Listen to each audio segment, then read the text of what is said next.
Well, at this point, we have time to take some questions. I actually want to ask the first one. I would like to hear a little more about the brigades that you participated in and what they do and how they do it. ¿Entendiste la pregunta? ¿Qué quieres saber un poco más acerca del programa de brigada? ¿Y qué es lo que hace y cómo lo hace? Okay. Bueno, va para mí. That means I have to stand. Bueno, nosotros dentro de nuestro sindicato, de nuestro grupo, conformamos brigadas. In our union we have we formed brigades. We have brigade program. La brigada consiste en traer gente de nosotros mismos, los trabajadores, por ejemplo, para el contrato, agarrar e ir a los edificios y explicarles a los trabajadores de qué se trata. So it's our own members, our own the workers that work and they come to brigade and they go to speak to all the workers in the buildings and you bring them to talk about, for example, the contract.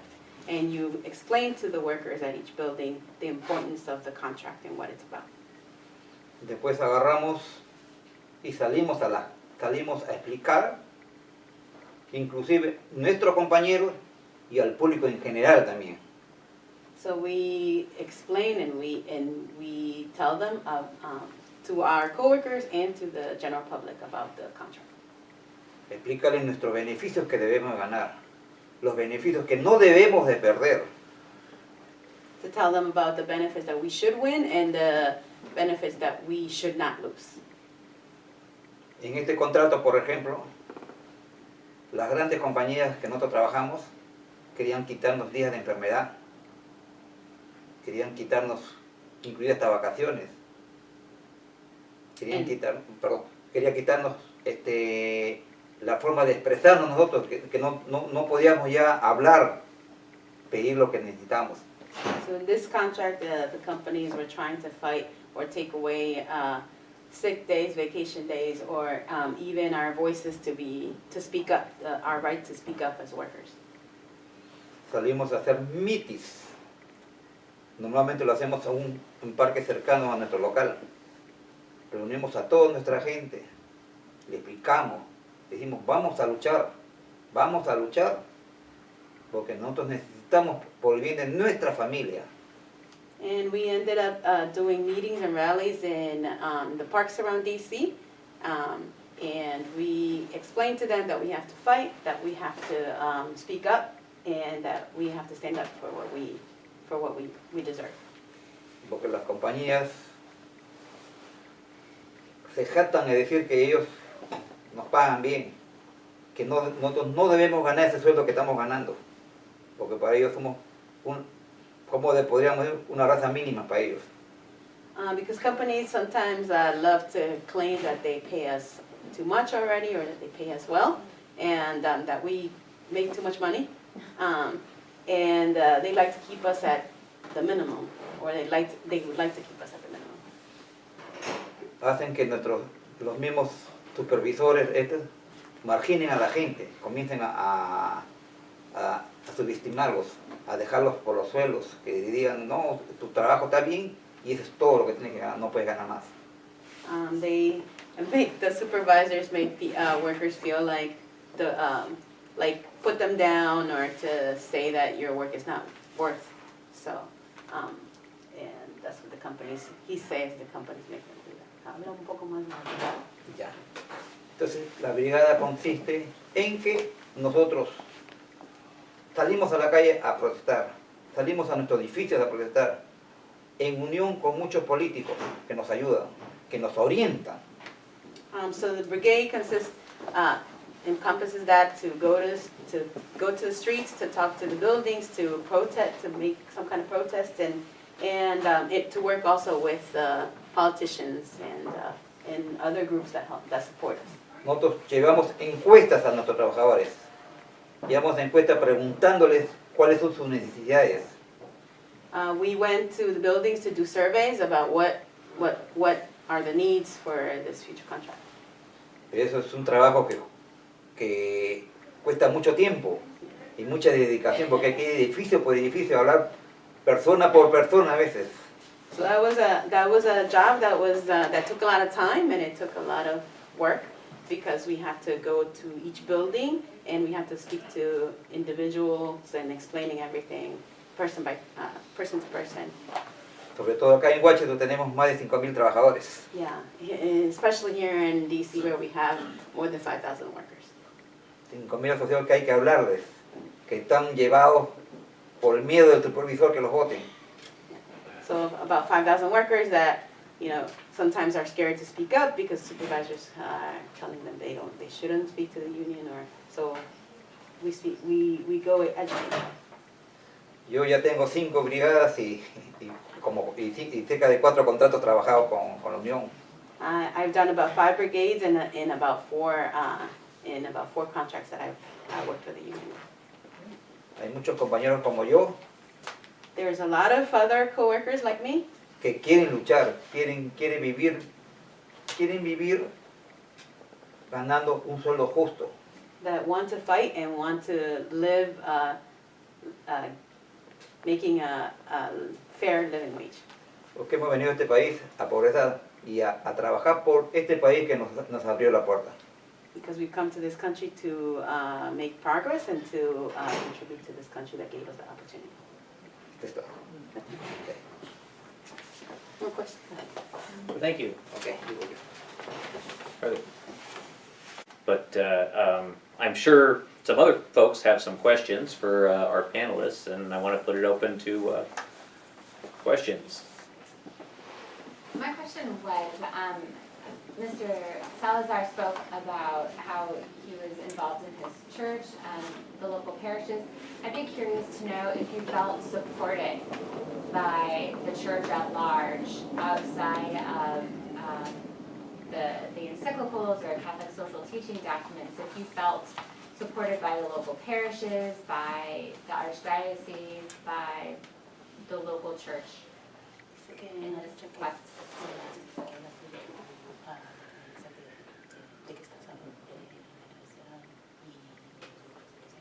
Cuando estás luchando por un contrato de trabajo, que si tuviste algún apoyo del grupo de la iglesia o de tu grupo de Comunidad. ¿tiene? Ajá. O si estuvieron involucrados o ayudaron. Sí tuvimos un gran apoyo, porque algunos de mis compañeros que están en mi comunidad religiosa pertenecen al sindicato también y son conscientes de la lucha que estamos haciendo. So yes, I felt like there was support from the group that I belong to, because many of my fellow members of the group that he's part of are also custodians or janitors that are members of the union. So they were aware of the fight that was happening with the contract. I don't know if that's the... I guess I was thinking, like, was his priest aware of what was happening, and did he feel supported by his priest? Did he feel supported by kind of the church at large? Más, perdón, yo creo que lo introdují, lo traduje más está basando más en el apoyo de la iglesia, no del grupo tuyo, de tus compañeros, sino de los padres o de la iglesia, si ellos ayudaron en algún tipo de apoyo. Sí. Yes. Sí. Y como los padres o la iglesia. En la iglesia que formo parte yo consulté al sacerdote. Entonces, en una de las manifestaciones él estuvo ahí y me dijo que era una lucha justa, porque tenemos derecho como católicos a no ser marginados, ni a ser aparte de católico, ninguna ideología religiosa debe ser marginada. So he said he did have a conversation with his priest about the fight that they were doing, and he told them that, you know, that they supported him and that nobody should be marginalized or nobody should be left out, regardless of, well, he said us as Catholics, but anybody from any religion, and that he was present at one of the events. Thank you. Sí, tú, 2 veces. Tú oportunidad. The follow-up question, what parish does he belong to? ¿A qué iglesia es la que vas? Yo voy a 2 iglesias. He goes to 2 different. Reina de las Américas y San Charlie Borromeo en Arlington. So one in Arlington, which, ¿cómo se llama? San Charlie Borromeo, St. Charles. St. Charles. San Charlie Borromeo And then Arlington. in Our Lady of the Americas in DC. y en DC Reina de las Américas. Our Lady of the Americas, right? Or something like that. Sorry, I'm not vested in the translation. I have 2 questions. One for Tenae. How can folks here support your contract campaign? Is there something concrete that people in this room can do that would be helpful? Yes, so we have a website called airportstrikealert.org, and it gives updates on what's going on with the campaign. Right? Airportstrikealert.org. Yeah, and there's also onejob.org Okay. /airports or airlines, oh my god. Yes. Onejob.org will also give you updates on that, and I'm sure we'll have updates that we can discuss as well. We're always in contact, so, Mhm. as we have actions. And then my other question is for Janice and Jesus. I heard in the contract negotiations, protections for around harassment on the job was a big deal, and I was just wondering what happened with those. Like, what's the issue that was being resolved, and what happened with in negotiations? La pregunta acerca del acoso, de la protección del contrato del acoso, ¿qué tipo de cosas se ganaron para ese tipo? ¿Y cuáles son claro. básicamente cuáles eran los problemas? Uno de los principales puntos también que teníamos en la agenda para este nuevo contrato es el acoso sexual de parte de los empleados, de los dueños de las compañías, supervisores y demás gente allegada hacia nosotros. So one of the main focuses of this contract was to put language about sexual harassment being done from supervisors and managers to the workers. And Hubo muchos casos, there's been quite a few cases that have hubo come muchos casos que los supervisores por dar trabajo a una persona la acosaban sexualmente. So supervisors would promise, you know, a job to somebody and then sexually harass them. Venía el manager igual, And sometimes y managers, si no accedía, la botaba. and if they wouldn't work, then they would fire them. So voy a hablar rapidito. O sea, muchas gracias, because so basically the language that we were able to get is there's laws already about sexual harassment there's laws, right? But what we were able to win is basically the same, like a procedure and a language that's going to be clear to workers about what steps to take, because we have over 60 companies that are part of our contract, because there's many contractors, and so they have agreed to all go by the same procedure and have that language available to workers and posted so people know what the procedures are, because each company had a different procedure and it wasn't known. So now that was perdón que te... Sí, solo el acoso no era solo hacia las mujeres, había acoso hacia los hombres también. So there was harassment not only for women but also for men.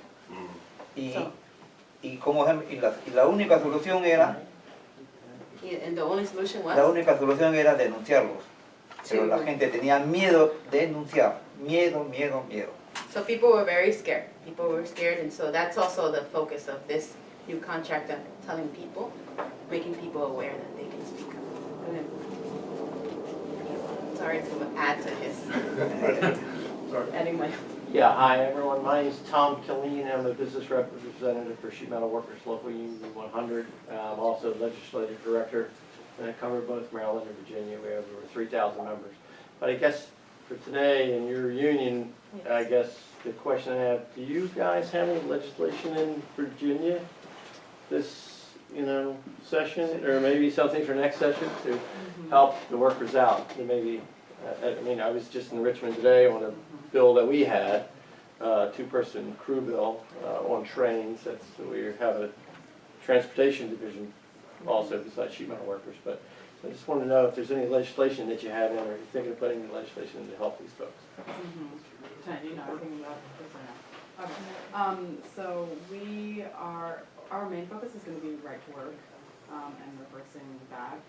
As of right now, we don't have anything that we're going to be pushing in Virginia, but I'm personally working on legislation for other states, but not Virginia. Right. Well, for the building trades, just to let everyone know, in Virginia, Ralph Northam has come out, said he's really not for, getting rid of, unfortunately, right to work, but we're going after some lower hanging fruit, like PLAs, project labor agreements, and getting rid of the Dillon rule and wage theft and things of that nature. So, just give you an idea, maybe you should, I don't know who your legislative director is, but maybe you should try a different tack in Virginia that would help people like Tenae and people like this gentleman here. So, different, it's just an idea. I'm gonna step in real quick. I know I'm Yeah.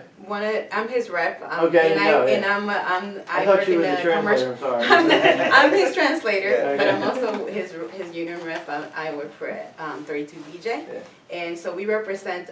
Obviously, a majority is janitors in DC, Maryland, Virginia, but we also represent, starting to represent some airport workers. And so yesterday we did have a big day in Richmond. Okay. And so I know that our 32BJ, we're pushing for, obviously, just like everybody else, the 15 and driver's license, because we have a lot of a lot of Virginia members.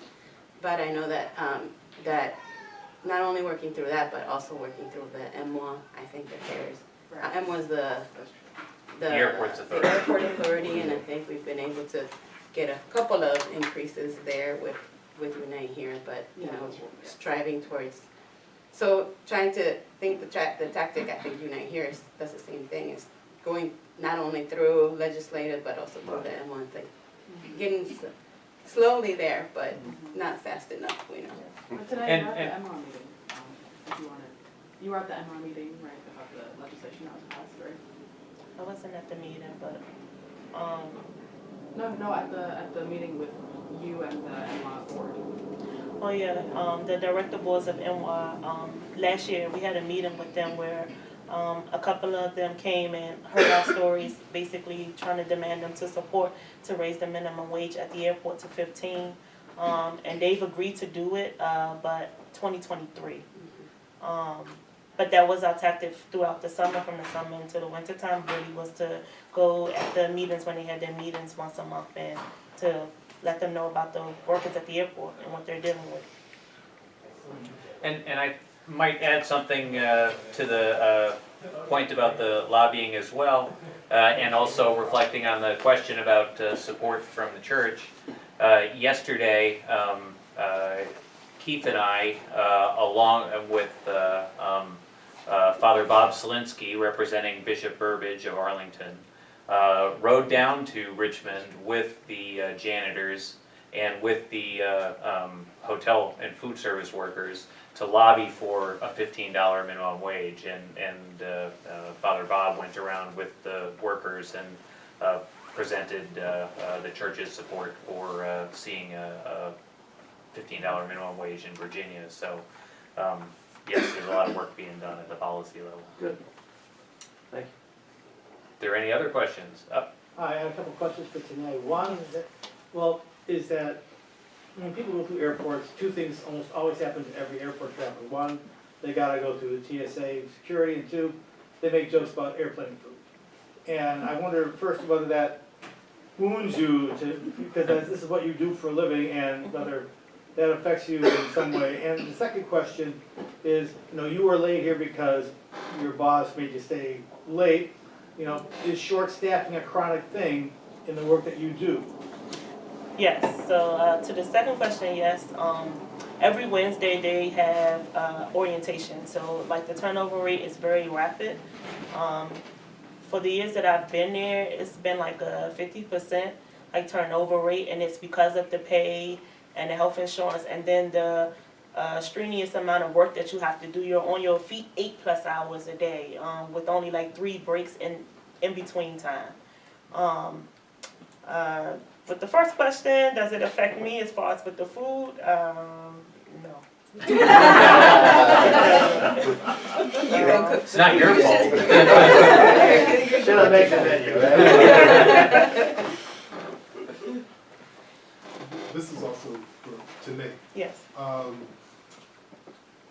much support are you getting in your effort from other unions in the airline industry, the flight attendants, the TSA employees, and the pilots even? We're not gonna talk about the air traffic control. Just leave them out. But there was a time before 9/11 when the security workers who were contracted by the airlines made less than the workers who staffed the kiosks and restaurants in the concourses. And unfortunately, because of 9/11, but fortunately because of the airport security bill, they were able to unionize after a long fight that included, a long fight. So I'm interested in hearing what kind of support they are offering you in your fight to unionize and get a decent wage and improve these conditions that you're talking about. So they have, the flight attendants and the pilots, they have came out when we've done pickets at the airport and definitely showed their support there. And the idea of what we're doing now, we actually got it from the flight attendants when back a couple of years ago when they created like something called Chaos, where they did the vote to be released to go on strike, where they organized their underground organizing. We actually got that idea from them, but they have been out to support us when we've been at the airport doing pickets. I should mention by way of explanation what on the airport strike alert question before in this one, the food service workers are in a rather, and other airport employees are in a rather unique position in the U.S. Every other group of workers has a right to strike if they are not satisfied with their wages or their working conditions. Airline employees need to get special permission from the president and from the FAA, I guess it is, to be released to go on strike. And so far they have not been given that permission. And that's why they're spending so much time going out and trying to share the word with folks. They're asking for permission though, they voted to. Yeah. Well, that won't happen. Any other questions? Well, I have a question for you. Tonight, I want to ask the same question that someone asked of you. Did your church support you with your fight? I haven't said anything about it to my church, so Oh, that okay. is the question. Can I follow up on that then? Yes. Do you feel supported by wherever you're worshiping? Like, are there your faith tradition, regardless of like who you're talking to in your church, but like friends, do you talk about it and find support outside of the church in that? Outside of church, yes, but I never honestly thought to say anything at church, but I can, and I'm sure that I would get the support if I was to bring it up.